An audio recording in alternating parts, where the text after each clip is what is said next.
여러분 마음속에는 형제를 사랑하는 마음이 있습니까?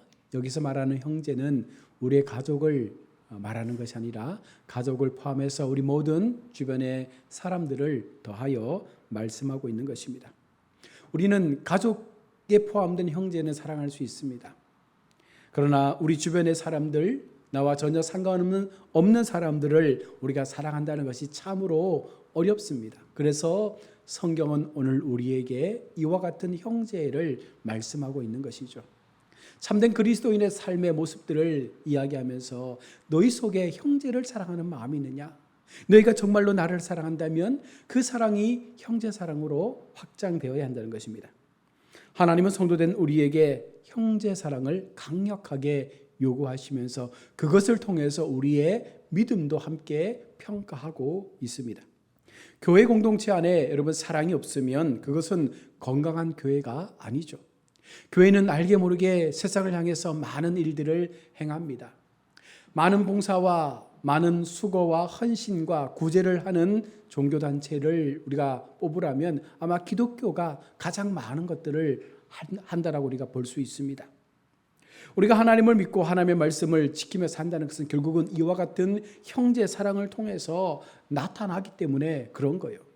우리 교회 안에서 우리끼리만 행복하고 우리끼리만 말씀의 은혜를 받고 우리끼리만 찬양하고 그 기쁨 속에 살아간다면 이것은 하나님이 원하시는 교회의 모습이 아닌 거예요. 물론 교회가 건강하고 교회 속에 있는 성도들이 행복해야 되겠지만 그 삶이 좀 더 하나님 앞에 아름다운 모습으로 발전되고 확장되기 위해서는 교회 속에서 얻었던 행복과 그 기쁨들, 우리 교회 속에서 함께 나누었던 그 사랑과 아름다운 교제들이 세상으로 흘러갈 수 있는 그 같은 모습들이 나타나야 진정한 교회의 교회다움이라 말할 수 있는 것입니다.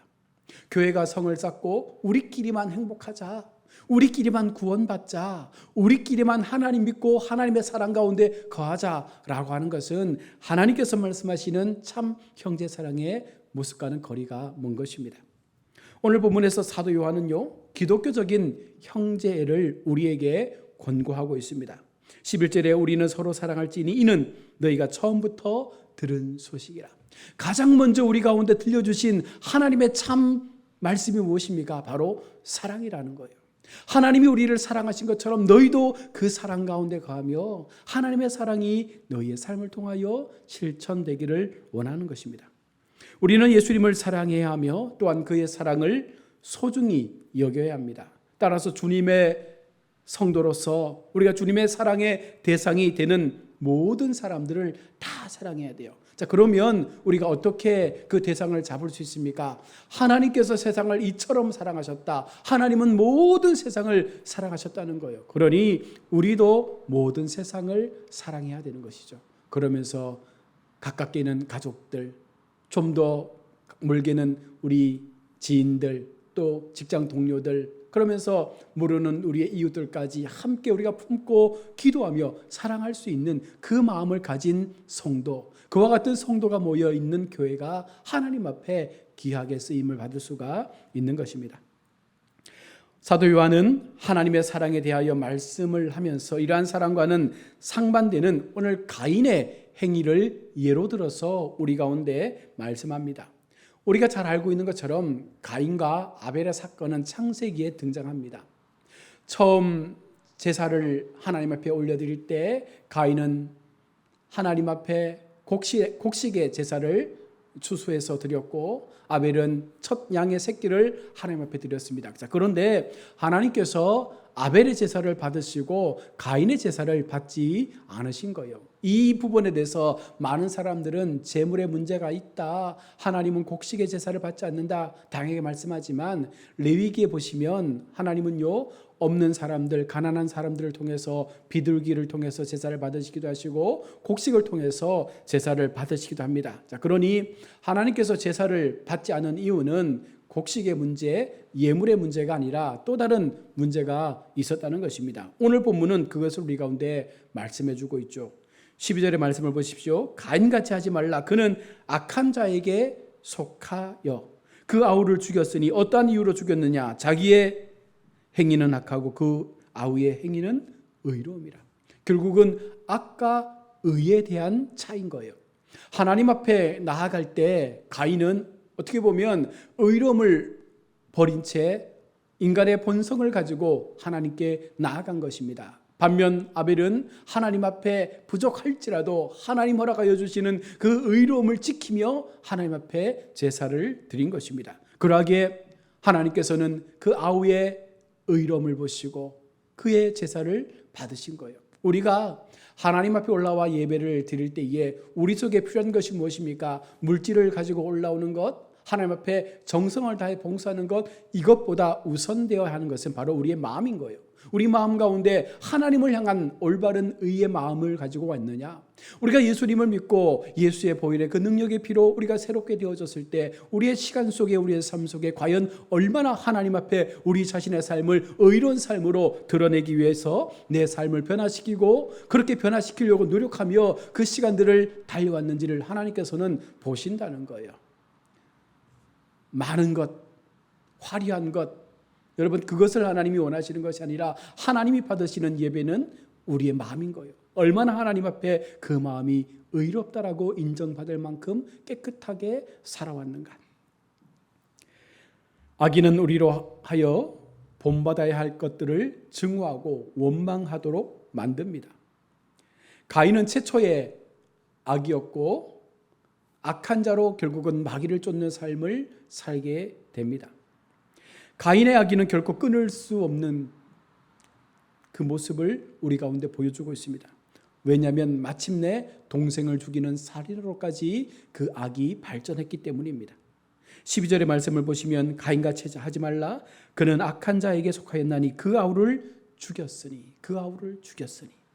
악인은 우리로 하여금 우리가 본받아야 할 것들을 증오와 원망하도록 그렇게 자극하는 거예요. 악이 우리 속에 들어오면 모든 것들이 어떤 모습으로 보여지는 거예요? 증오의 모습으로, 원망의 모습으로, 미움의 모습으로 그렇게 드러나니 우리의 삶이 행복할 수가 없는 거예요. 하나님은 그런 모든 악의 마음을 버리고 하나님의 주신 그 선의의 마음을 가지고 하나님 앞에 서기를 원한다는 것입니다. 사도 요한은 여기에 더하여서 선한 자들이 부당하게 대우받는 것에 대해서도 오늘 말씀을 하고 있습니다. 13절에 형제들아 세상이 너희를 미워하여도 이상히 여기지 말라. 세상은 우리 그리스도인들을 미워하죠. 세상은 교회를 미워합니다. 이것에 대해서 우리가 부정할 필요가 없는 거예요. 성경이 그렇게 미리 말씀하셨어요. 우리는 세상으로부터 미움을 받는 존재로 먼저 부름을 받은 것입니다. 여러분, 뱀의 본성은 여전히 세상에 존속하고 있기 때문에 그러므로 뱀에 의해서 지배당하는 세상의 사람들은 하나님의 의를 가지고 있는 사람들을 핍박하고 미워하고 증오할 수밖에 없다는 거예요. 그것에 대해서 우리가 이상히 여기며 왜 너희는 교회를 미워하느냐 말할 필요가 없는 것입니다. 그저 그들은 마귀에게 속한 자들이기 때문에 오히려 우리가 그들을 바라볼 때 긍휼의 마음을 가지고 그 사람들을 바라보는 거예요. 애민의 마음을 가지고 그들을 바라보는 거예요. 불쌍히 여기는 것이죠. 왜? 그들은 구원받지 못한 백성이니까. 그들은 천국에서 영원한 하나님의 삶을 누리지 못하는 백성이니까 긍휼히 여기는 거예요. 그래서 오늘 형제의 사랑을 통해서 그들도 하나님 앞에 나올 수 있는 길을 우리가 제공해 줄 수 있도록 최선을 다해서 그들에게 하나님의 사랑을 우리가 보여주고 나타내야 한다는 것입니다.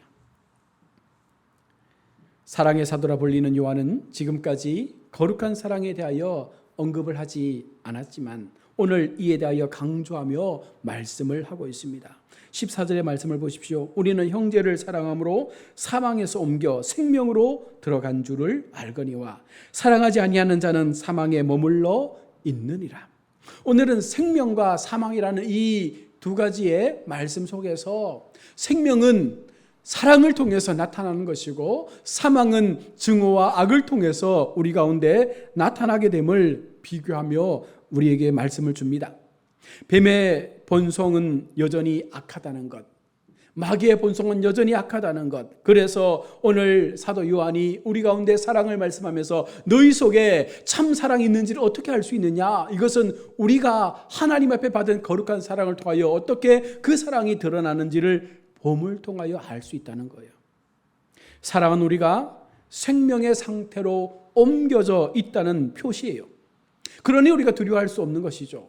우리 속에 진정한 사랑이 있고 우리 속에 진정한 하나님의 그 마음을 담아서 형제를 사랑할 수 있는 마음이 있다면 그 사람은 결국은 생명의 상태가 된 것입니다. 생명의 상태가 되었기 때문에 또 누군가에게 이 생명을 알려줄 수 있는 그 길을 열 수가 있는 거예요.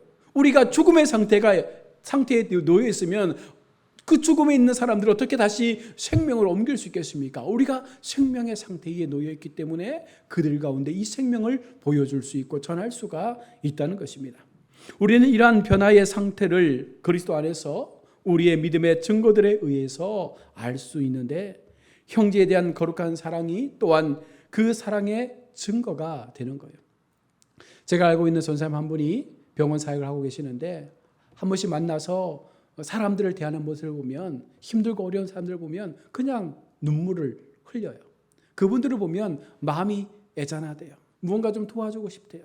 무언가 그들에게 내가 줄 수 있는 것이 있다면 그것을 통해서 그들에게 조금이라도 위로가 되고 싶은 삶을 살고 싶다고 말하는 분이 있습니다.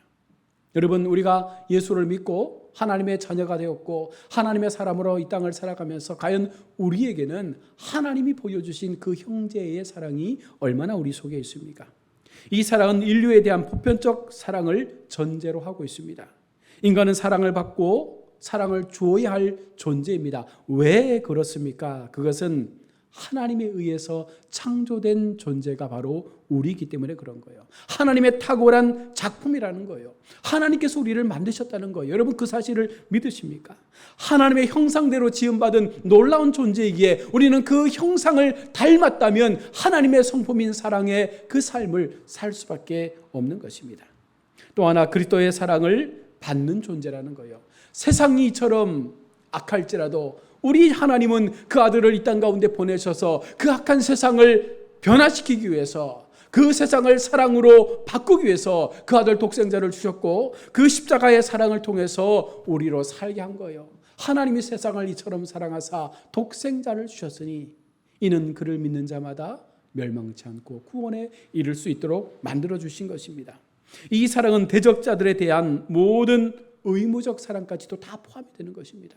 나를 미워하는 사람들마저도 우리는 그들을 품고 사랑할 수 있는 그 같은 사랑으로 하나님의 사랑은 우리 가운데 우리의 모든 것들을 덮어주고 있는 것입니다. 이 사랑은 기독교적 공동체에 대한 특별한 사랑을 포함하고 있습니다. 그들은 그들 자신 때문이라기보다는 오히려 그들을 사랑하는 하나님과 그리스도로 인하여 사랑을 받는 거예요. 우리가 사랑하는 것은 내가 사랑의 어떤 그릇을 담고 있기 때문이 아니라 내게 주신 하나님의 사랑이 크기 때문에, 내가 받은 하나님의 은혜가 너무나 크기 때문에 그 사랑 때문에 우리가 세상을 사랑할 수밖에 없는 것입니다. 그러므로 이 사랑은 그리스도를 믿는 믿음으로부터 또한 사망에서 옮겨진 그 결과로 나타나는 거예요. 여러분, 우리가 생명의 삶을 살기를 원하십니까? 우리가 생명의 삶의 자리에 나아가기를 원하십니까? 그러면 사랑하셔야 합니다. 그 사랑을 세상 가운데 실천하고 보여주셔야 하는 거예요. 형제를 미워하는 것은 죽어있는 상태의 한 표징이라고 오늘 14절은 말씀하지 않습니까? 14절에 후반절에 사랑하지 아니하는 자는 사망에 머물러 있느니라. 사랑하지 않는 자는 사망에 머물러 있다. 죽음의 자리에 여전히 남아 있다는 거예요. 사람을 미워하는 것은 생명과 번영에 대한 증오이며 결국 그것의 파멸을 우리가 바라기까지 하는 것입니다. 마음으로 살인하는 자는 영생이 그 속에 거할 수 없는 거예요. 마음으로 살인한다는 것이 무엇입니까? 우리가 마음으로 누군가를 저주하고 미워하고 그를 향한 악한 생각들을 품는 것, 여러분, 이것들이 마음으로 살인하는 거예요. 그런 마음을 가진 자가 어떻게 하나님의 그 영생의 자리에, 생명의 자리에 설 수 있겠습니까? 그 마음이 악한데, 그 마음 가운데 하나님의 주신 선한 의가 없는데 어떻게 하나님께서 그들의 예배를 받으실 수 있겠습니까? 오늘 이 시간 우리가 하나님 앞에 예배할 때 우리 마음 가운데 이 마음을 가졌다면 버리셔야 합니다. 우리 마음 가운데 누군가를 미워하고 누군가를 증오하면서 이 자리에 나와 예배한다는 것은 결국은 하나님 앞에 의로움으로 세워진 것이 아니에요. 우리에게 의로움이 있다면 그들을 용서하고 그들을 향한 그 미움을 버리고 이 자리에서 하나님을 예배해야 하는 것입니다. 하나님과 그리스도의 이 거룩한 사랑의 모범은 우리의 마음을 불타게 합니다. 16절의 말씀을 보십시오. 그가 우리를 위하여 목숨을 버리셨으니 우리가 이로써 사랑을 알고 우리도 형제를 위하여 목숨을 버리는 것이 마땅하니라. 위대하신 하나님께서 그 아들을 내어주셨고 그 아들의 죽으심을 통하여 우리가 살 수 있는 길을 만들어 주셨다는 거예요. 여러분, 그 사랑을 믿는다면 우리가 어찌 이 자리에 머물러 앉아 있을 수 있겠습니까? 나도 사랑하고자 하는 마음으로 세상 앞에 나아가지 않겠습니까? 오늘 요한사도는 우리에게 있어서 이러한 기독교적 사랑이 어떻게 열매 맺어야 하는지를 분명하게 또한 말씀하고 있습니다. 그 사랑은 우리로 하여금 사랑하는 형제들의 안전과 구원을 위해 심지어 죽기까지 고난당하는 그 모습까지도 우리가 즐거워할 정도로 뜨거운 사랑이어야 한다라고 말씀하고 있습니다. 16절에 그가 우리를 위하여 목숨을 버리셨으니, 우리 주님께서 우리를 위하여 목숨을 버리신 그 뜨거운 사랑이 있었기에 우리가 지금 이곳에서 예배할 수 있다면, 여러분, 우리가 그리스도를 본받아 우리가 세상 가운데 이 뜨거운 사랑으로 우리가 죽을 수 있을 때 누군가는 또한 살 수가 있다는 거예요. 누군가를 위해서 나의 삶을 희생시키고 누군가를 위해서 나의 삶을 그 죽음의 자리로 내어줄 수 있는 이 실천의 사랑이 나타날 수 있을 때 진정한 기독교의 복음은 영광을 발하게 되는 것입니다. 그 사랑은 형제들의 궁핍에 대해 마땅히 동정적이고 인색하지 않으며 깊은 관심을 기울여야 한다라고 말씀합니다. 이제 구체적으로 어떻게 하는 것이 희생적 사랑이며 어떻게 하는 것이 나의 삶의 마지막 죽음마저도 희생해 가면서 그들을 사랑할 수 있는 것이냐를 말씀하고 있는데, 11절에 그 말씀을 하고 있습니다. 누가 이 세상의 재물을 가지고 형제의 궁핍함을 보고도 도와줄 마음을 닫으면 하나님의 사랑이 어찌 그 속에 거하겠느냐. 내게 주신 하나님의 물질이 있습니다. 이 물질을 가지고도 내게 물질이 있음에도 불구하고 내가 하나님을 사랑한다라고 말하면서도 어찌 내 주변에 궁핍한 사람이 있는데 그들을 그저 무시하고 지나갈 수 있겠느냐 말씀하는 것이죠. 형제의 사랑은 실천의 사랑입니다. 결코 하나님 앞에 내게 주신 그 은혜, 내가 받은 그 삶의 부여함을 통해서 나눌 수 없다면, 그것을 흘려보낼 수 없다면 이것은 하나님 앞에 진정한 사랑이 아니라는 거예요. 이 사랑은 열매가 있어야 합니다.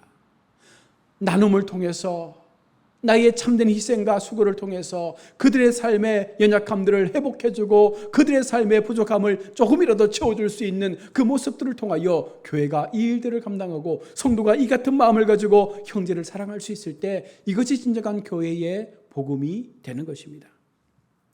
또한 계속해서 18절에 자녀들아 우리가 말과 혀로만 사랑하지 말고 행함과 진실함으로 하자. 아첨이나 입에 발린 말들로 여러분 그리스도인이라 말하지 말라는 거예요. 여러분, 말로 고백하는 그 삶이 그리스도인이 될 수가 없다는 것을 우리 가운데 말씀하고 있는 것입니다. 오직 거룩한 애정의 신실한 표현, 바로 사랑의 봉사와 수고만이 그리스도인이라 표현할 수가 있다는 것입니다. 행함과 진실함, 다시 말해서 우리의 행함은 어찌 보면 진실함을 담은 행함이 되어야 하는 거예요. 의무적인 봉사가 아니라 내 마음에 자원적으로 일어날 수 있는, 누군가를 향해서 구제하고 도와줄 수 있는 그 진실함의 행함을 통해서 하나님을 전할 수 있을 때 이곳에서 놀라운 기적들이 나타나지 않습니까? 이러한 사랑은 신앙에 있어서 우리의 그 신실성을 충분히 증명해 줄 수가 있다는 것입니다. 우리에게 하나님을 향한 소망을 갖게 해줄 수 있는 것이 바로 이거라는 거예요. 19절의 말씀을 보십시오. 이로써 우리가 진리에 속한 줄을 알고 또 우리 마음을 주 앞에서 굳세게 할 수 있다라고 말합니다. 믿음 안에서 우리의 성실을 확신하는 것은 너무나 큰 축복입니다. 우리의 내적 평화를 확보하는 길은 사랑의 수고를 풍성히 베푸는 데서부터 시작된다는 사실을 오늘 요한 사도는 우리 가운데 말씀을 하고 있습니다. 제가 말씀 서두에 여러분들은 형제를 사랑하십니까? 라고 물었습니다. 여러분 마음속에, 저와 여러분 마음속에 형제를 사랑하는 마음이 없다면, 우리 주변의 이웃들을 우리가 돌아보지 못하고 그들의 연약함들을 향해서 우리가 눈을 닫아버리고 우리의 마음을 닫아버린다면 우리는요 진정으로 주님을 사랑하는 마음이 아니에요. 정말 사랑한다면 그 사랑이 어떻게든 세상 가운데 보여지도록 우리가 열심을 다해서 그 사랑을 세상 가운데 드러낼 수밖에 없기 때문입니다. 사랑하는 우리 성도 여러분, 우리는 하나님의 자녀입니다.